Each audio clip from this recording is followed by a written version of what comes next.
안녕하십니까. 안녕하십니까. 한국산업기술평가 관련 유튜브 소통 채널 푸름입니다. 안녕하십니까. 본 공고 총괄인 박경진 선임입니다. 지금부터 준비된 영상 보시도록 하겠습니다.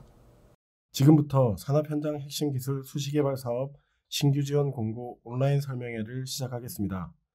아이테크 사이트 공고란에서 공고문과 양식, 본 설명 자료를 다운받으실 수 있습니다.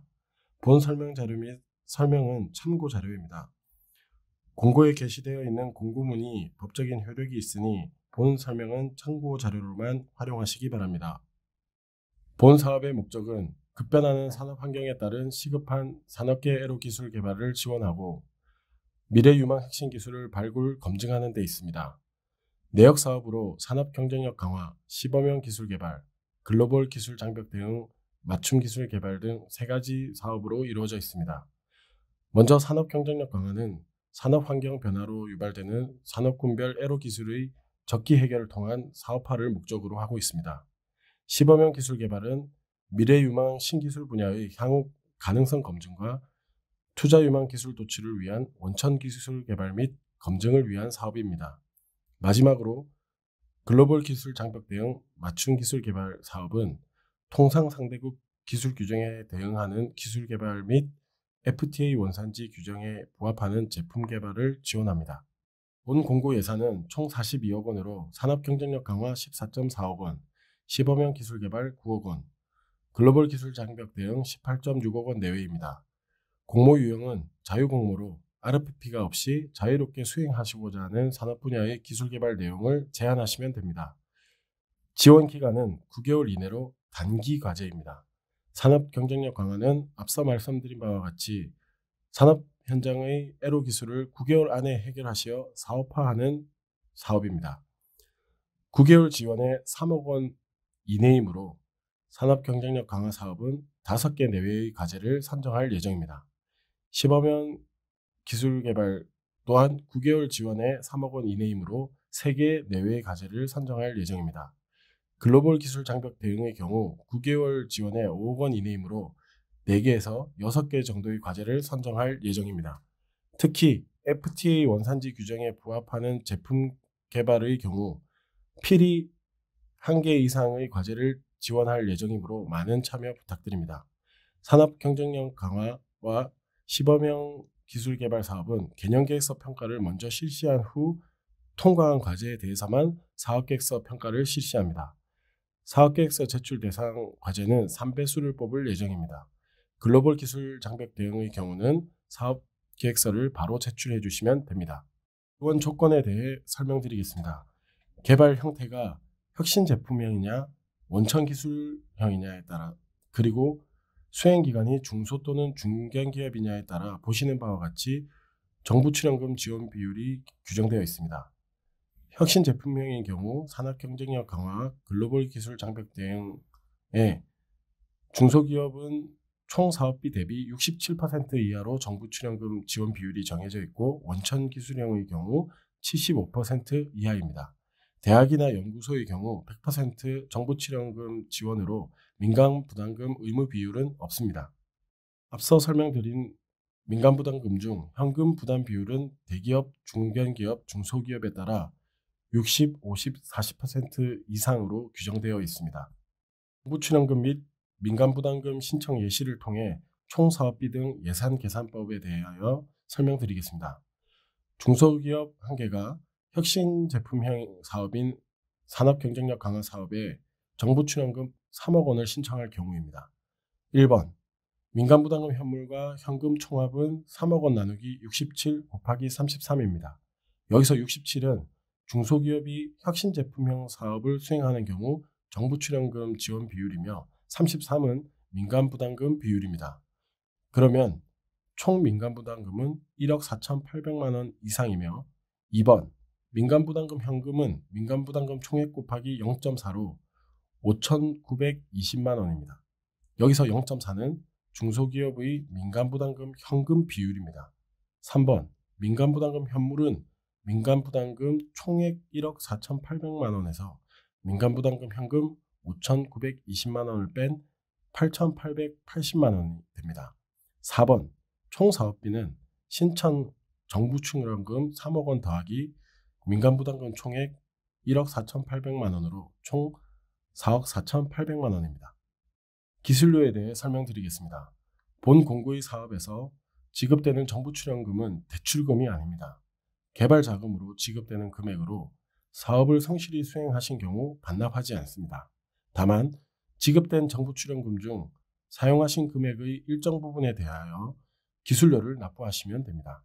납부 방식은 정액기술료와 경상기술료가 있는데 중소기업의 경우 3억 원의 정부 출연금을 사용하셨을 때 정액기술료는 사용 정부 출연금의 10%인 3천만 원을 5년 이내에 균등 분할 납부하시면 되고, 경상기술료의 경우 착수기본료 1% 300만 원을 납부하시고 기술개발 제품의 매출이 발생하는 경우 그 매출액의 1%를 매출 발생 연도부터 5년 또는 과제 종료 후 7년 중 먼저 도래하는 시점까지만 납부하시면 됩니다.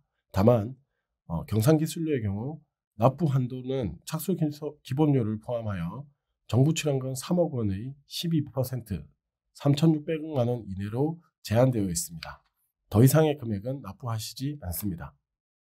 기술료 징수 대상은 영리기관으로 세 가지 사업에 어떤 사업에 참여하시더라도 영리기관은 기술료를 징수하고 비영리기관은 징수하지 않습니다. 사업은 최소 편성 인건비 비중이 40%입니다. 이는 총 사업비 대비 참여기관의 모든 인건비, 현금 및 현물의 합이 40% 이상이 되어야 한다는 의미입니다. 각 기관이 40%를 넘는 것이 아니라 한 과제에 참여하는 모든 기관의 인건비 총 합이 정부 출연금과 민간부담금을 합한 총 사업비의 40% 이상이 되어야 합니다. 중소중견기업의 신규 채용 인력에 대해서는 인건비 현금 지급이 가능합니다. 091 2019년 8월 23일 기준 6개월 이전인 2월 23일 이후 채용한 인력이 과제에 참여하는 경우 과제비로 현금 인건비 책정이 가능합니다. 또한 신규 인력의 인건비 책정액만큼 기존 인력의 인건비를 현금으로 책정 가능한데 이는 협약 시 사업계획서에 명시되어 있는 경우에만 가능합니다. 사업 개시일부터 협약 시작일까지 7년 이내에 창업 초기 중소기업의 경우 기존 인력 인건비 현금 지급이 가능하고 기타 규정에 따라 현금 지급이 가능한 경우가 있으니 상세 내용은 규정을 참고하시기 바랍니다. 또한 케이트가 실시하는 연구 지원 전문가 교육을 수료한 한 명의 경우 간접비에서 해당 인력의 인건비를 현금으로 산정할 수 있습니다. 사업의 신청 자격에 대해 설명드리겠습니다. 공통적으로 세 가지 내역 사업 모두 다 주관기관이 기업인 경우 접수가 마감되는 2019년 9월 23일 현재 산업기술진흥협회가 인정하는 기업부설연구소를 보유하고 있어야 합니다.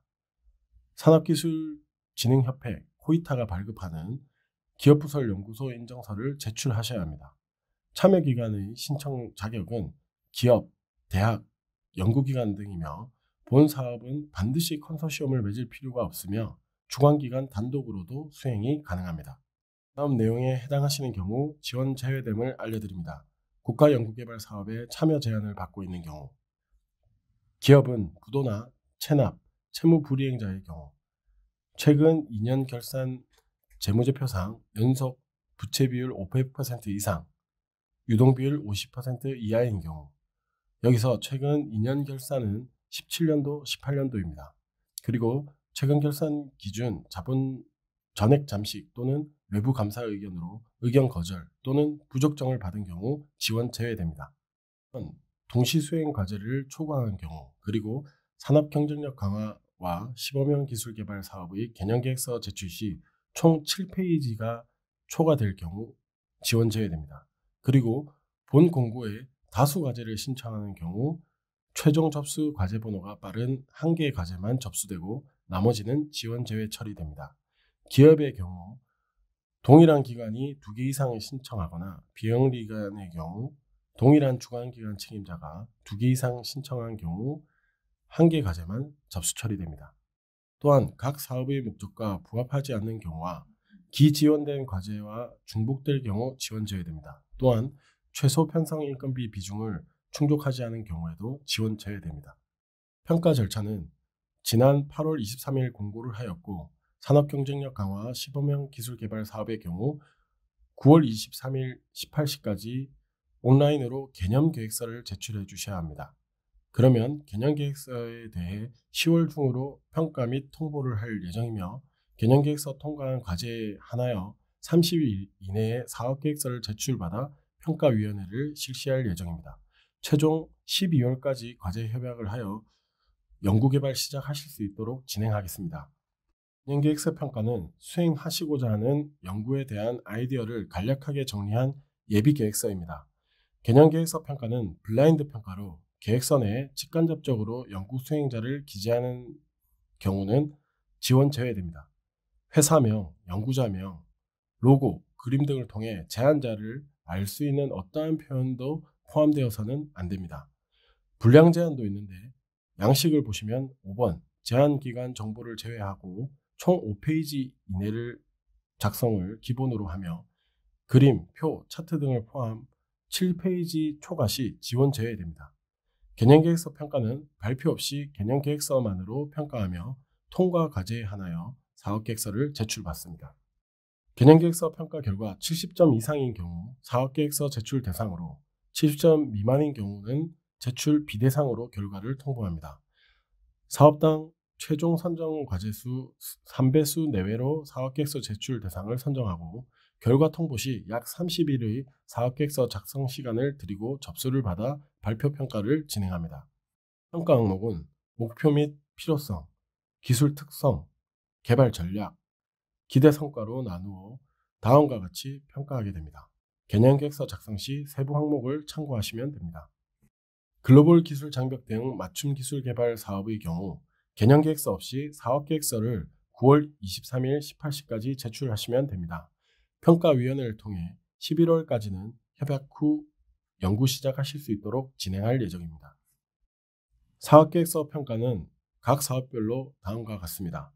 먼저 산업경쟁력 강화는 다른 사업과 달리 사전 R&D 투자 항목이 40점인데 이는 개발하시는 제안 과제와 연관성이 중요합니다.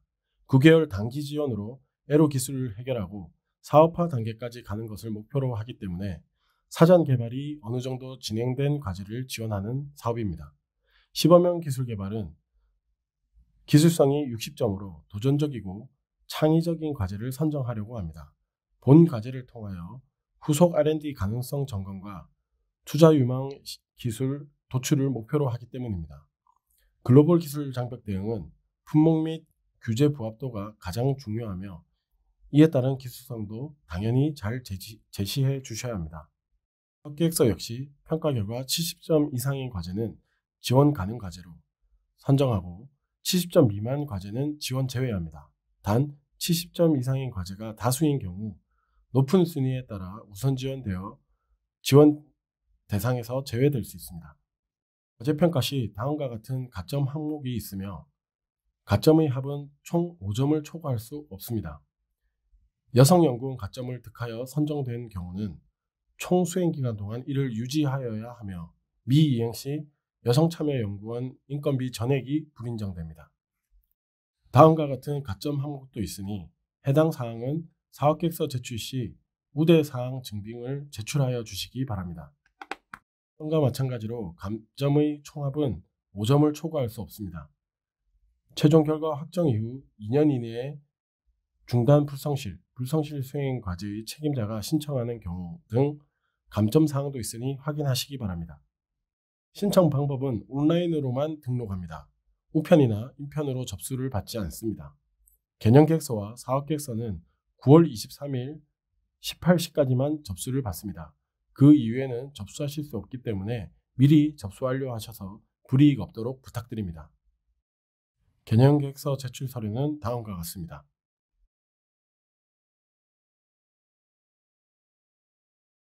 사업계획서 제출 서류입니다. 사업계획서 제출 시에는 기업부설연구소 인정서를 반드시 제출하셔야 하며 글로벌 기술 장벽 대응의 경우 FTA 원산지 대응 및 글로벌 기술 규제 대응 요약서를 추가로 제출하셔야 합니다. 온라인 접수는 9월 9일부터 시작이며 마감은 9월 23일 18시까지입니다. 전산 접수 관련 사이트 기능이나 방법에 관한 문의는 R&D 콜센터를 이용해 주시고 기타 과제 관련 의문사항은 저에게 전화나 이메일로 문의해 주시면 됩니다. 본 공고의 설명은 서두에 말씀드린 바와 같이 참고 자료입니다. 반드시 공고문을 기준으로 과제를 준비하셔야 하며 설명 자료 및 본 스트리밍은 참고 자료로만 활용하시기 바랍니다. 감사합니다. 네, 지금 설명 자료 같이 한번 보셨는데요. 도움이 많이 되셨나요? 지금 저희도 모니터링 하면서 지금 채팅창 계속 올라오는 질의들을 확인을 했는데요. 일단 첫 번째 질의부터 좀 먼저 설명을 드릴게요. 저희 기술연구소, 기업부서연구소 코이타에서 인정하는 기업부서연구소에 관련한 문의인 것 같은데요. 전담 부서인 경우에도 저희 그 자격 조건에 해당이 되나요? 그렇지 않습니다. 그 코이타에서 인정하는 기업부설 연구소를 보유한 중소 중견기업인 경우에만 주관기관으로 신청 가능하십니다. 전담부서를 가지신 그 기업의 경우는 신청 자격 요건에 맞지가 않습니다. 그래서 기업부설연구소 코이타에서 발급하시는 인정서가 저희한테 제출되셔야지만 주관기관으로서 신청이 가능하십니다. 두 번째 질문인데요. 저희 개념계획서 제출을 할 때 블라인드 평가를 하기 때문에 그 제출한 기업이 주관기관이든 참여기관이든 저희 나타내면 안 되는 걸로 알고 있습니다. 그 관련 질문이 들어와 있는데요. 사명을 나타내면 안 되나요? 어떠한 예를 좀 들어주실 수 있으실까요? 예. 그 개념계획서 평가는 기본적으로 블라인드 평가입니다. 그래서 저희 평가위원님들께 그 평가위원님들께 그 기업의 정보나 이런 것들이 기업 사명이라든지 아니면 연구자분이 누구인지를 확인하실 수 있는 정보를 일체 드리지 않습니다. 그래서 아이디어만 보시고 평가위원분들께서 이제 체크를 하시는데요. 그렇기 때문에 그 5장 안에 회사명이라든지 아니면은 그 연구자명 또는 컨소시엄을 맺었을 때 어떤 대학의 교수님과 같이 한다라는 이름이라든지 그런 것들 직접적인 표현은 하시면 안 되고요. 그리고 이제 간접적으로 혹시 편집하시다가 실수하시는 경우가 많은데 특허를 캡처하신다든지 아니면은 저희 그 회사 제품을 그림을 사진을 넣으시다가 그 사진 내에 로고가 적혀 있는 경우나 회사 로고 누가 봐도 그 회사를 알 수 있는 그 로고가 들어가 있다거나 아니면 그 보통 이제 시제품명이 회사명이 포함되는 경우가 많습니다. 그래서 그 시제품명에 의도하지 않았지만 들어가 있는 경우 그것을 누구나 봐서 또는 그 관련 분야에 있는 분들이 아실 수 있다라고 되면은 그 개념계획서는 지원 제외 처리합니다. 그렇기 때문에 개념계획서 작성하실 때 사명이라든지 아니면 연구자 분들이라든지 아니면 그림이나 이런 것들을 좀 주의해 주셔야 될 것 같습니다. 네. 직접적인 노출 그리고 간접적 방금 설명드린 뭐 특허증 사본에 사명이 나와 있다라든지 아니면 그림, 도표에 회사 로고가 나와 있다든지 꼭 좀 작성하실 때 주의를 부탁드리고요. 그리고 세 번째 질문인데요. 저희 평가위원님들이 몇 분 정도 참석하시는지 궁금해하시는 구독자분이 계시는 것 같아요. 좀 규정을 예를 들어서 좀 설명을 부탁드리겠습니다. 네. 평가위원회에는 그 저희 규정상 평가위원이 7명 내외로 되어 있습니다. 근데 개념계획서 평가 같은 경우는 그 계획서 분량이 작고 다수이기 때문에 그런 경우에는 저희가 분야별로 또는 그 분과별로 이제 짜지는 것에 따라서 뭐 10분이 들어오실 수도 있고 많게는 더 많이 들어오셔서 평가를 하실 수도 있습니다. 그래서 그 저희가 접수가 돼봐야지 알 것 같고요. 뭐 미리 좀 말씀을 드리면 1차 공고 때 약 40대 1, 50대 1 정도의 아주 높은 경쟁률을 보였습니다. 그래서 이제 그럴 때는 좀 많이 몰리는 분야라든지 아니면은 많이 몰리는 분과 같은 경우는 7명보다는 더 많은 평가위원님을 모셔가지고 최대한 공정하게 평가를 하려고 합니다. 그리고 채팅창에 금방 올라온 그 질문인데 기재하실 때 특허명이나 이런 것들 특허명은 가능하신데 특허 번호를 기재하시는 경우에는 검색을 하실 수 있습니다. 검색을 하시면은 또 그 명을 알 수 있기 때문에 특허 같은 경우는 특허명 정도 어떤 기술 개발이다라는 그 개발 내용 정도가 들어갈 수 있는 것은 적으셔도 될 것 같습니다. 네, 감사합니다. 그리고 또 다른 질문이 저희가 뭐 산업 분야별이라고 하죠. 예, 크게 보면 대분류 기준이라고 얘기를 하는데 산업 분야별 정해진 선정 비율이 있는지 궁금해하는 것 같습니다. 답변을 좀 부탁드리겠습니다. 네, 분야별 비율이 미리 정해져 있고 그렇지는 않습니다. 물론 다수의 과제가 들어오는 분야에서 좀 더 많은 과제가 선정될 수도 있겠지만 미리 정해놓은 비율은 있지 않고요. 평가를 통해서 어느 정도 아이디어가 훨씬 더 좋다라고 판단되는 것들에 대해서 선정이 된다고 보시면 될 것 같고, 분야별로 어느 정도의 균등하게 어떤 특정 분야만 너무 몰려서 선정한다거나 그렇지는 않습니다. 그래서 어느 정도는 분배가 돼 있지만 딱 비율이 설정돼 있지는 않습니다. 그리고 기술 개발 9개월이 네. 짧지 않나. 네. 연구 개발하는데 9개월이면 너무 짧다라는 네. 의견이 있으신 것 같아요. 예. 그에 대해서 박 박사님 의견은 어떠신지 좀 답변을 예, 당연히 이제 부탁드리겠습니다. 시간이란 것이 절대적인 시간 자체가 9개월이 짧습니다. 그래서 먼저 9개월이 주어지는 이유는 저희가 이 사업 자체 수시 사업은 단기 사업입니다. 그래서 1년 12개월짜리 원래 사업인데 상반기에 공고되는 경우에는 12개월로 기준으로 나갈 수 있고, 하반기에 공고되는 신규 과제 단기 과제인 경우는 9개월만 주도록 기재부에서 규정이 되어 있습니다. 그렇기 때문에 저희가 이제 9개월로 드리는 것이고, 그리고 이 단기 사업이기 때문에 지금 산업 경쟁력 강화 같은 경우는 아주 시급한 산업 현장의 애로 기술을 시급한 것을 9개월 만에 해결만 하면 사업화가 될 수 있는 그런 과제를 저희가 선정하려고 하는 것이고요. 그리고 글로벌 기술 장벽 대응 같은 경우도 마찬가지입니다. 그 규제에 대해서 많은 준비를 해오셨는데 지금 단기에 한 3억 원, 5억 원 정도 투자가 돼서 마무리만 하면은 바로 사업화할 수 있는 과제들에 대해서 이 사업이 진행되는 거고요. 시범형 기술 개발 같은 경우는 원천 기술을 모두 개발한다라는 개념이 아니라 원천 기술에 대한 검증, 그리고 앞으로의 가능성을 좀 타진해보는 사업이라고 보시면 될 것 같습니다. 그래서 당연히 9개월이라는 것이 상당히 짧지만 그 기간 내에 좀 이 사업 특성이 그렇다고 보시면 될 것 같고요. 그리고 본 사업은 일반적인 정부 출연금에서 금액이 나오는 것이 아니라 기금입니다. 기술료, 여러분들이 기술료를 내신, 기업에서 기술료 내신 걸 다시 돌려드리는 거기 때문에 좀 시급한 기업들에 대해서 즉각 좀 투자를 해서 해결을 보는 과제다. 물론 다른 사업들처럼 길게 하는 사업들도 있지만 본 사업은 단기로 하는 특성이 있다라는 걸 보시면 될 것 같습니다. 그래서 수시라는 말이 붙어 있는 이유가 뭐냐면 1년에 복수로만 2번 정도는 상반기 하반기를 꼭 공고를 해서 그 당시에 좀 애로 기술을 바로바로 해결할 수 있게끔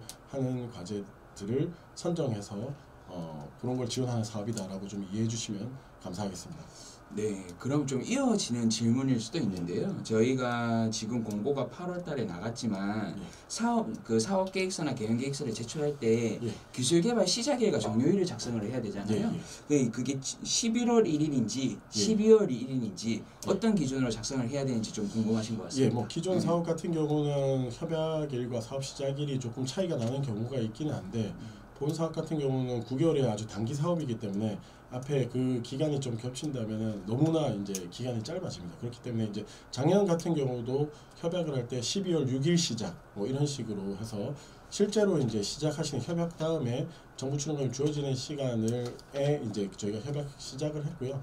그리고 거기에 대해서 9개월은 보장이 돼 있습니다. 그래서 9개월 종료 이후에 보고서까지 내시는 데는 종료 이후 45일 뒤에 내시기 때문에 그 기간은 보시면 되고, 우선 사업계획서 제출하실 때는 12월 1일로 해주시면 될 것 같습니다. 그 다음에 저희가 사업계획서 어차피 선정되셨을 경우에는 산업 경쟁력 강화 같은 경우도 마찬가지고 시범형 기술 개발도 12월 1일로 해주시면 되고, 글로벌 기술 장벽 대응 같은 경우도 12월 1일로 해주셔도 11월에 만약에 시작을 하면 그때 시작하는 걸로 해서 저희가 수정 사업 계획서를 받을 때 날짜를 수정할 수가 있습니다. 그래서 시작 일자가 중요한 것이 아니라 그 9개월이라는 기간 동안 어떻게 사업을 진행하실지를 좀 기재해 주시면 될 것 같습니다.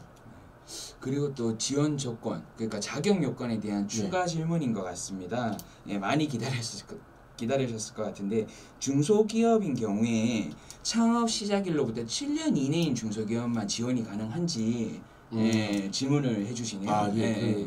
우선 말씀드리면 그렇지 않습니다. 모든 기업들이 뭐 창업하신 지 얼마 안 되셨어도 그 법인 사업자이면은 신청을 하실 수가 있고요. 주간 기간으로 참여 기간에서도 뭐 개인 사업자도 가능하십니다. 그렇기 때문에 뭐 7년 이내 아마 이제 그 중소기업 중기부 과제 그런 규정이나 이런 것들 아니면 타 사업이랑 조금 헷갈리셔서 그러실 수도 있을 것 같은데요. 초기만 지원하는 사업이 아니라 전체 모두 다 뭐 중견기업도 들어오실 수 있고 다 들어오실 수 있습니다. 그리고 저희 사업 공고의 목적이 저희 에로 기술을 적시에 시급하게 해결한다라는 그런 문구가 있잖아요. 네. 에로 기술에 대한 뭐 명확한 정의가 있는지 좀 궁금하신 것 같습니다. 네, 답변 좀 해주시죠. 에로 기술이라고 하면 저희가 바로 어떤 게 에로 기술이다, 어떤 분야의 어떤 기술이다라고 저희가 바로 말씀드리기는 좀 힘들 것 같습니다. 근데 그 소프트웨어 분야일 수도 있고요. 아니면 지금 4차 산업혁명 분야 상당히 오래된 그 신규 기술일 수도 있고 또는 뿌리 기술일 수도 있고요. 근데 그 상황에서 연구를 하시다가 이 애로 사항이 있다. 요 점만 우리가 해결을 하면 사업화를 할 수 있다라는 것을 표현을 잘 해주시면 어떤 우리 산업계에는 우리가 개발하는 분야에는 어떤 애로 사항이 있다. 이런 애로 사항에 대해서 우리는 어떻게 해결할 거다라는 걸 나타내 주시면 평가위원회에서 이것이 애로 부분이고 어떻게 해결하는지 그 해결 방안이 적절하다고 할 때 선정이 되실 가능성이 높다라고 말씀드릴 수 있을 것 같습니다. 네, 감사합니다. 그 지금 들으시면서 궁금하신 그 내용들에 대해서 질의가 계속 올라오고 있는데요. 제가 순차적으로 좀 답변을 드리도록 하겠습니다. 그리고 다음 질문이 글로벌 기술 장벽 대응 맞춤인데 지금 일본 뭐 좀 말씀드리기 그럴 수도 있지만 일본 수출 규제 관련해서 좀 이슈가 많이 되고 있잖아요. 그런 분야들도 좀 접수가 가능한지 그리고 접수가 가능하다라고 하면 관련 근거를 제출을 어떤 문서를 해야 될지 궁금해하시는 것 같거든요. 답변을 좀 해주십시오. 저희가 이제 공고문을 보시면 좋을 것 같은데요. 뭐 앞서 설명 자료에서도 말씀드렸지만 지금 말씀드린 것은 참고 자료입니다. 저희가 설명드린 것도 참고 자료이고 어쨌든 공고문이 가장 중요한데 저희가 이제 공고문에 처음에 지원 대상 분야에 대해서 보실 때 글로벌 기술 장벽 대응 맞춤 기술 개발에 보시면 FTA 원산지 규정 대응 그러면 FTA에 대해서 이제 원산지에 대한 규정이 나와 있겠죠. 그리고 또 글로벌 기술 규제라고 되어 있는데 국제기구나 국가 규제 지금 일본 그 수출 규제 같은 경우는 뭐 국가 규제에 들어가 있을 수 있을 것 같습니다. 거기에 대한 증빙은 뭐 규제에 대한 정식 그 문서가 있으면 그걸 주셔도 되고 아니면은 뭐 뉴스 기사라든지 이런 것들을 캡처해서 보여주셔도 될 것 같습니다. 그래서 그 저희가 사업 계획서 내실 때 그 요약서가 있습니다. 글로벌 기술 장벽 대응 같은 경우는 FTA나 아니면 기술 규제에 대한 요약서에 그런 것들을 잘 나타내 주시면은 규제가 어떤 규제가 있고 그 규제를 어떻게 이제 해결할 것인가 그런 것들을 저희가 파악할 수 있을 것 같습니다. 네, 이해가 되셨으면 좋겠습니다. 만약에 좀 더 궁금하신 내용이 있으면 저희 박경인 연구원 메일이나 아니면 사무실 전화로 좀 연락을 주시면 답변을 좀 더 상세하게 드릴 수 있을 것 같습니다. 아까 저희 전담 부서 관련 답변을 좀 드렸었는데요. 지금 어떠한 분께서 구독자분께서 접수 마감일까지 기술연구소 인증을 받으면 가능한가? 지금은 전담 부서이신 것 같아요. 저희가 공고에서도 마찬가지 말씀드리고 공고 마감일 현재라고 되어 있습니다. 그래서 접수 마감일 현재. 그렇기 때문에 저희한테 제출해 주시는 그 시기에 그때 인정서가 발급돼 있으면 그걸 인정을 해드리겠습니다. 그래서 이제 그 말씀드린 것과 같이 인정서가 나온다라고 보시면 될 것 같고요. 그리고 이제 조금 재무 관련 질의인 것 같습니다. 죄송합니다. 그 전에 제 인건 비중이 최소 40%라고 공고문에 명시가 되어 있는데 제 김영균님께서 인건 비중을 100%로 잡아도 되냐 이런 질문을 하셨거든요. 인건 비중의 의미, 정의와 그리고 100%로 잡아도 가능한가에 대한 답변을 좀 부탁드리겠습니다. 불가능하지는 않습니다. 규정상 우선 이제 대답부터 드리면은 100% 잡는 건 가능은 하십니다. 근데 이제 사업비라는 것이 검토를 할 때 이 사업을 하기 위해서 그럼 어떤 자재가 필요하고 재료가 필요하고 또는 소프트웨어가 필요하고 또는 장비도 필요할 수 있겠죠. 9개월이지만 그렇죠. 그런 것들이 있을 수 있는데 근데 오직 인력으로만 가능한 일이라면 100%도 가능하시겠죠. 근데 이제 그 100%라는 말은 개인으로 참여연구원에 대해서 이 참여율이 무엇인가 10% 20% 과연 이게 무슨 의미인가라고 생각을 하시면은 한 달에 300만 원을 받는 인력이 있다라고 하시면 50%다 그러면 150만 원치는 이 일만 하셔야 됩니다. 그러니까 예를 들어서 주 5일을 근무하시면 이틀하고 반은 이 일만 전담해서 한다라는 의미로 보시면 될 것 같습니다.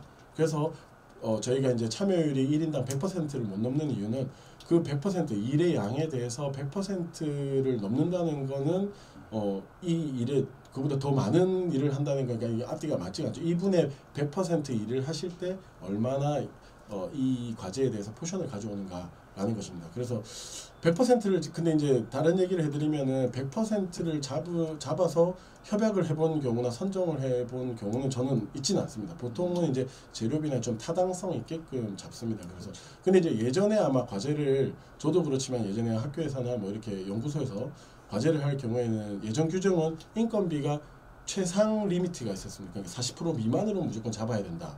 라는 것들이 있어서 이게 이제 그 너무 많이 잡게 해주니까 이것도 가능한가 생각하실 수가 있는데 좀 인건비에 대한 그 지원을 많이 함으로써 저희 연구자들 채용이나 이런 것들을 좀 독려하고자 저희 그 지금 연구 사업들이 모두 다 이제 최소 인건비 비중을 하고 있는 게 있습니다. 근데 최상의 리미트는 있지는 않다. 그렇지만 좀 타당 그 과제를 진행함에 있어서 좀 타당한 수준이어야 한다라고 생각하시면 될 것 같습니다. 네, 그러면 이제 자격 요건, 재무 관련 자격 요건인데요. 두 가지를 좀 제가 같이 질문을 좀 드리겠습니다. 종합신용 등급 BBB 등급 이상이 되어야 되는지와 그리고 사업기 시일 3년 미만인 경우 최근 회계연도 결산 기준 전액 자본 잠식. 저희가 보통 전액 자본 잠식은 이제 지원 조건에서 제외가 되죠. 네. 근데 최근 사업기 시일 3년 미만인 경우에는 가능한가? 이런 질문이 좀 궁금하신 것 같거든요. 네, 최근 결산 기준이 3년에 제가 조금 헷갈리긴 하는데요. 3년 이하이면은 그 저희가 재무 상황을 보지는 않습니다. 그게 무슨 말이냐면 뭐 부채 비율이라든지 아니면은 이제 그 유동 비율 이런 것들을 보지 않는데 자본 잠식인 경우에는 그렇죠. 그 지원 제외가 다고 이제 그 규정되어 있습니다. 그래서 이제 그건 좀 양해를 해주시고 그리고 이제 그 재무 관련해서는 질문을 많이 주시는데 저희가 좀 특이한 경우 케이스들이 많습니다. 그래서 저희가 규정에 있는 것들로만 좀 판단할 수 없는 질문도 좀 해주셔서 그런 것들은 아니면 그 전에 이제 저희한테 메일로 재무 상황이나 재무제표를 보내주시면 저희가 저희 회계사님이나 또는 저희가 직접 검토를 해가지고 좀 답변을 드릴 수는 있을 것 같습니다. 그래서 이제 그런 것들은 메일로 제 메일 주소가 공고에 돼 있으니까 그 메일로 좀 주시면 될 것 같습니다. 저희 시범령 내역사업 제출할 때 대학 그러니까 비영리 기관이 주관 기관으로 제출하는 경우 영리 기관보다 경쟁 대비 조금 뭐 이렇게 페널티를 받는다든지 뭐 경쟁력이 좀 약화된다든지 뭐 이런 부분을 걱정하시는 것 같은데 뭐 전혀 없지 않습니까? 네, 그리고 이제 좀 다르게 말씀드리면 통계를 말씀드리면 시범형 사업은 한 60-70%가 비영리 기관입니다. 왜냐하면 원천 기술 개발이기 때문에 기업에서 원천 기술 개발에 이렇게 좀 지원하시기는 좀 쉽지가 않으신 것 같더라고요. 그래서 보통은 대학이나 연구소에서 들어오시고 그리고 저희가 기관에 대해서 신청 자격 이외에 공고에 있는 신청 자격 이외에 저희가 블랙 조건이라고 하나요? 그 저희들만 가지고 있는 제재 조건은 있지는 않습니다. 그렇기 때문에 이제 특히 시범형 사업 같은 경우는 오히려 기업에 비해서 선정 기준으로 보면 기업에 비해서 비영리 기관, 학교나 연구소가 더 많은 선정이 된 걸로 봐서는 평가위원회에서는 이제 시범형 사업 자체가 좀 그렇게 있다.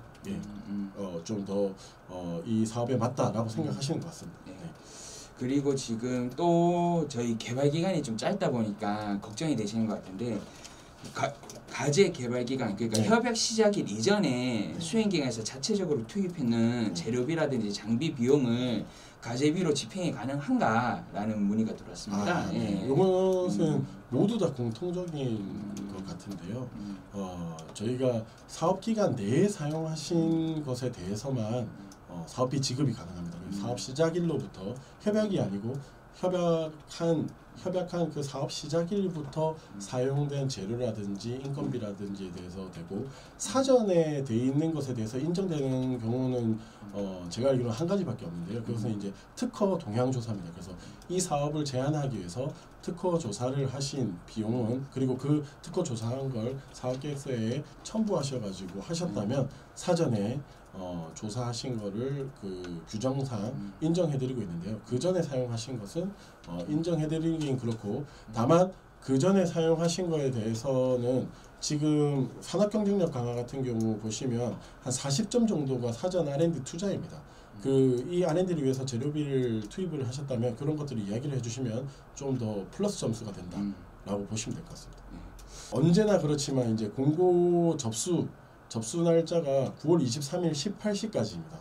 그래서 마지막에는 폭주를 많이 하거든요. 그 폭주를 했을 때 서버가 안 돼서, 접속이 안 돼서 제출을 못 하셨다고 해서 하셔도 저희도 어떻게 그걸 도와드릴 방법이 없습니다. 그래서 다음 주 월요일부터 전산 접수가 가능하도록 열어드릴 거기 때문에 미리 좀 접수를 하시고 접수 번호를 따시는 게 중요합니다. 그래서 접수 번호를 따시고 그 다음에 기본 제출을 하실 것들 다 하셔가지고 마지막에 꼭 접수 완료 버튼을 눌러주셔야지 가능합니다. 그래서 좀 부탁드리겠습니다. 예, 지금 또 질의가 또 올라왔는데요. 미래 유망 기술에 대한 정의를 좀 부탁한다고 설명을 좀 부탁드리겠습니다. 예. 그 미래 유망 기술 같은 경우는 어떻게 보면 제가 어떤 기술이 미래 유망 기술입니다 라고 얘기를 하면 그게 미래 유망 기술이라고 보기가 쉽지가 않겠죠. 그러니까 저희가 이제 좀 알기 힘들다든지, 아니면 지금 트렌드로 볼 수 있는 게 4차 산업혁명 시대이기 때문에 4차 산업 혁명에 관한 관련 분야라든지,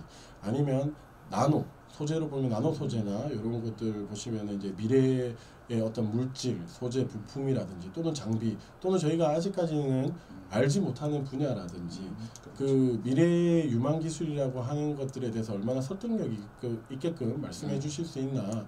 그래서 이제 계획서 보시면은 그 현재 시장 기술 동향에 대해서 저렇게 기재하실 수 있게 돼 있습니다. 그래서 이 기술이 현재 어떤 기술이 있고, 그리고 미래에 어떤 기대 효과가 있는지를 좀 나타내 주시면은, 그래서 이 기술이 미래에 유망하다라고 그런 주장을 해주셔고, 그게 타당하다고 평가위원회에서 인정되면 그게 아마 미래 유망 기술이다라고 볼 수 있을 것 같습니다. 그래서 지금 현재 개발하시고자 하는 내용에 대해서도 우리가 그럼 미래에 어떤 기대 효과가 있을까를 좀 더 고민해 보시면, 그리고 그걸 나타내 주시면 될 것 같습니다. 예, 지금 시청자 수가 점점 떨어지고 있는데요. 네, 이제 설명을 많이 이제 들으시고 하셔서. 그리고 또 다른 질의 하나가, 현물이 없는 초기 창업기업, 창업기업의 경우 모두 현금 부담을 해야 되냐라는 질문을 좀 주셨어요. 답변을 좀 해주십시오. 현물, 근데 이제 현물이 없다라고 하시면 그건 이제 조금 착각을 하시는 것 같은데, 장비만 현물로 잡을 수 있는 것이 아닙니다. 요즘 대부분은 인건비를 현물로 잡으십니다. 아까 전에 이제 연속되는 아까 질문 나왔던 그 중에 이제 인건비 최소 비중이 40% 이상이어야 되는데, 그러려고 하면은 인건비 현물을 잡으시지 않고 인건비 40%를 맞추시기가 쉽지가 않습니다. 그래서 기존 인력에게 기업에서 나가는 월급 자체가 현물로 잡혀서 인건비 자체를 현물로 잡으실 수가 있습니다. 그렇기 때문에 뭐 우리는 장비가 없다라고 하시는 분들은 인건비를 잡으시면 될 것 같습니다. 그리고 추가적으로 인건 비중 40% 이상인데 인건비에 연구수당이 포함되냐라는 질문을 주셨어요. 그 세목이 다르잖아요. 그렇죠. 그럼에도 아주 간사 출신이기 때문에 잘 알고 있는데요. 저희 인건비 항목과 직접비 내에 이제 인건비, 재료비, 그 다음에 이제 연구수당 이렇게 나눠져 있습니다. 연구수당은 인건비가 아니고요. 그리고 중소기업의 경우는 인건비, 현금, 현물 합친 것에 10% 이상 20% 미만을 연구수당을 잡게 돼 있습니다. 그리고 연구원들을 좀 이제 독려하기 위해서 그렇게 돼 있고요. 연구원의 참여 비율, 그러니까 개인 1인당 참여 비율 100%를 봤을 때 그 참여 비율은 10% 이상씩 10% 그렇죠. 이상 최소 10% 이상 참여하셔야 되고요. 그렇게 참여하시는 연구원들의 인건비, 이 참여 연구원들의 해당 과제에 대한 인건비 총합이 전체 총사업비, 여기서 총사업비는 정부 출연금과 민간 부담금 현물을 모두 합한 금액을 말합니다. 그래서 그 총 사업비의 40%가 돼야 된다는 겁니다. 저희가 그 사업비를 알려드린 슬라이드를 좀 보시면 이해가 가실 것 같습니다. 네, 저희 지금 한 3시 3분을 갓 지나고 있는데요. 3시 5분 정도까지 댓글을 한번 확인을 해보고요. 3시 5분까지 올라오는 댓글들로만 정리를 하고 추가적인 문의사항이 있다라고 하시면 박경진 선임 연구원에게 전화나 유선이나 메일 문의를 좀 해주시면 좋으실 것 같습니다. 3시 5분까지 저희 그냥 이렇게 기다릴 수는 없죠. 아, 그렇죠. 그리고 또 질문하는데 최소인건비 비중을 못 맞추시면 참여가 불가능하다고 했는데 저희가 사전 지원 제외 조건에 그 인건비 40% 이상이 필수 조건입니다.